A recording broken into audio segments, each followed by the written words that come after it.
Good evening, Guardians. Welcome to another Destiny 2 video. Tonight, while the world's first race runs, I've actually taken the time to jump into the new endgame activity, Vex Invasions. And in this video, I will be talking to you about the quest steps involved in unlocking this and a quick run through on the invasion itself. So, without further ado, let's just jump straight into it. So, first up, you will need to visit Ikora in the tower. She will give you a quest step called Vex Invasion, and this will require you to defeat 3 Vex Gate Lords and 100 Vex.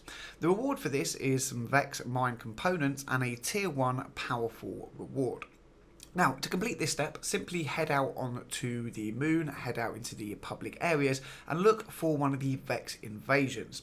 Now, I'm going to have a guess here because I was actually late to both of the ones I encountered, but it would seem that the Vex Invasions follow up on a public event. So if you do see a public event, head on over to that area, wait for it to finish, and then complete the Vex Invasion that follows.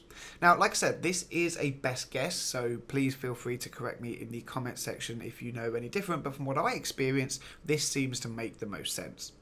Now, after completing this step, you will need to head over to the Sanctuary and speak to Eris Morn, who will tell you to go deal with Ikora. The next step of the quest will be to complete a Vex Offensive mission. Now, again, on completion of this, you will receive 10 Vex Mine components and a tier 1 powerful reward.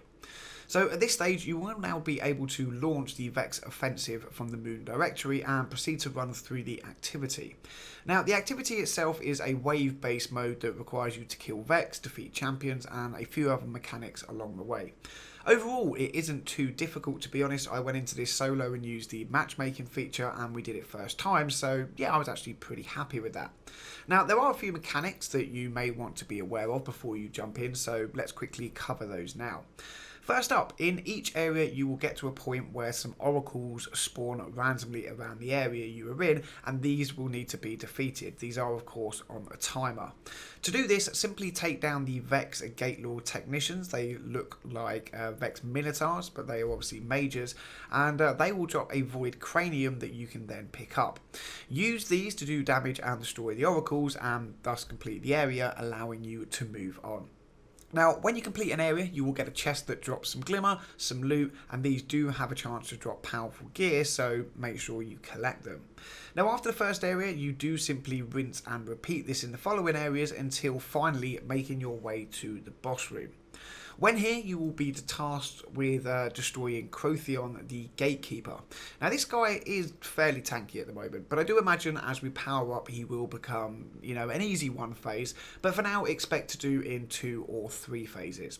So when Crothion is summoned, he will have a shield that makes him immune, and this shield will need to be lowered. To do this, you will need to destroy the Vex Gate Technicians again, and this time use the craniums to do damage to the boss's shield. When enough damage is dealt, the shield will lower, and you can thus proceed to damage the boss himself.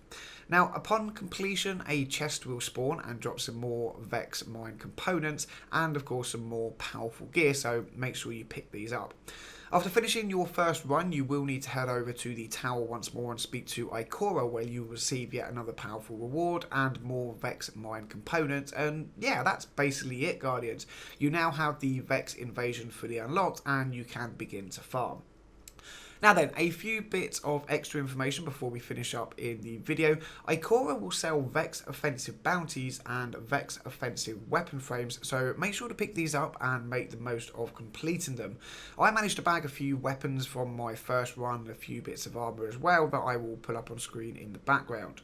Overall, I do think this is actually a pretty fun activity, and I actually believe there will be different bosses each week like we saw in the Menagerie, but only time will confirm this. Anyway, Guardians, that's about wraps up the video. Hopefully you found it helpful. If you did, then a like and comment would be super appreciated. And don't forget to subscribe for more Destiny 2 videos coming your way. As always, thank you very much for taking the time to watch the video, Guardians. Have a great night, and until the next one, I'll catch you all soon.